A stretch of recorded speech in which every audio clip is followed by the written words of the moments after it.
Government tax ना लगा दे या कोई रिश्तेदार यार दोस्त ना मांग ले, फिर पता नहीं देगा कि नहीं देगा, अगर देगा तो ब्याज नहीं देगा, उसको यही चिंता लगी रहती है। रात को थोड़ा सा खड़का होया और उठता है, कोई चोर तो नहीं, ताला तो नहीं तोड़ रहे, तो पैसे वाला दुखी है, गरीब आदमी ऐसे दुखी है, खर्चा नहीं चलता, कर्जाई हो गया।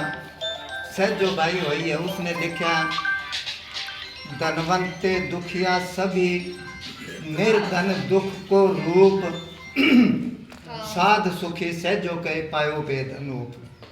साध सुखी क्यों सुखी है? उनके पास नाम का धन होता है।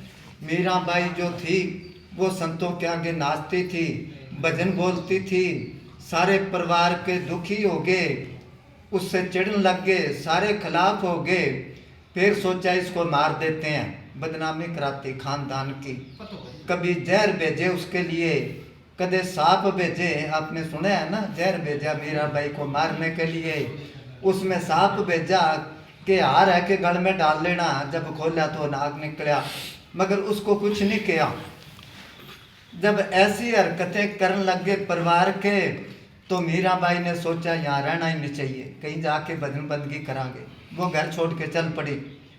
जब चल पड़ी तो जितने उसके श्रद्धालु थे, जिनको सोबत मिलती थी, जो उससे मालिक की बात सुना करते, वो सारे उसके साथ ही चल पड़े कि माता जी हम आपके साथ ही चलेंगे। फिर किसी ने रह दी भी थोड़ा धन तो ले लो, पैसे बगैर तो काम ही नहीं चलता। तो मीराबाई ने क्या पायो रे मैंने नाम रतन धन पायो, मेरे पास नाम का धन है। उसने कहा बाहर का धन नहीं है। जिसको पाए दुख सुख भूले मन आनंद रे समायो। दुख और सुख इससे कोई अलग चीज है जिससे आत्मा शांत रहती है।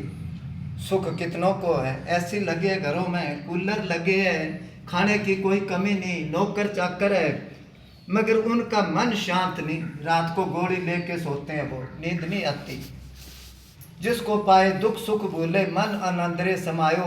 जिसकी चोरी कभी नहीं होवे ऐसो धन में नहीं पायो। उसकी चोरी नहीं होती। फर्ज करो कोई आदमी, कोई हुनर है, फर्ज करो मिस्त्री है, वो विदेश में जाता है, पैसे है, किसी ने जेब काट ली, पैसे तो है नहीं, जहाँ मर्जी काम पर लग जाए, मिस्त्री की दिहाड़ी कितनी हजार हजार रुपये होती है, उसको कोई परवाह नहीं है। तो ये धन जिसके पास नाम का धन है, संतों के पास नाम का धन होता है। आपने अच्छा आ जाओ टाइम पर आके, तो आपने शायद सुना होगा, नहीं देखा होगा, पूज्य वकील साहब ने 2.5-3 साल कितने नोट बांटे, 200-200 रुपये सबको देते, और आखिरी दिनों में 10-10 हजार प्रेमी आ जाते थे और सबको 200-200 देते। नए नोट कहाँ से आते थे? बैंक में भी खत्म हो जाएंगे। 10-10 लाख रोज बांटते थे। खर्चों लाख खत्म नहीं होवे, दिन दिन बढ़त सवायो। कब बना वो? जब से दीन भई है मीरा सतगुरु ने अपनायो। तब से एक समान लगत है अपनों और परायो। पूज्य वकील साहब जी ने, बाबा जी ने ये नहीं देखा भाई ये गरीब है इसको ना दूं, ये अमीर है इसको दूं। तो संतों के पास कोई ऊंच नीच नहीं होता। संत जब दात बख्शते हैं, जैसे मास्टर होता है पढ़ाता है, वो ये नहीं देखता कि ये बच्चा किस जात का है, जो उनके पास गया सच्चे मन से पढ़ा दिया उनको। इसी तरह संत नहीं देखते, अमीर गरीब नहीं देखते, ऊंच नीच नहीं देखते, खूबसूरत बदसूरत नहीं देखते, छोटा बड़ा नहीं देखता। जो सच्चे मन से संतों के पास गया उसका बेड़ा पार कर दिया। जब से दीन भई है मीरा सतगुरु ने अपनायो, और तब से एक समान लगता है अपनों और परायो। मालिक के घर कोई जात पात नहीं है।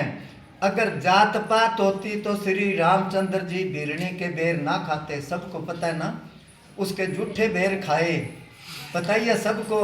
भीलनी थी, छोटी जात की थी, सब उससे नफरत करते थे। तो सब जीव उस परमात्मा के हैं।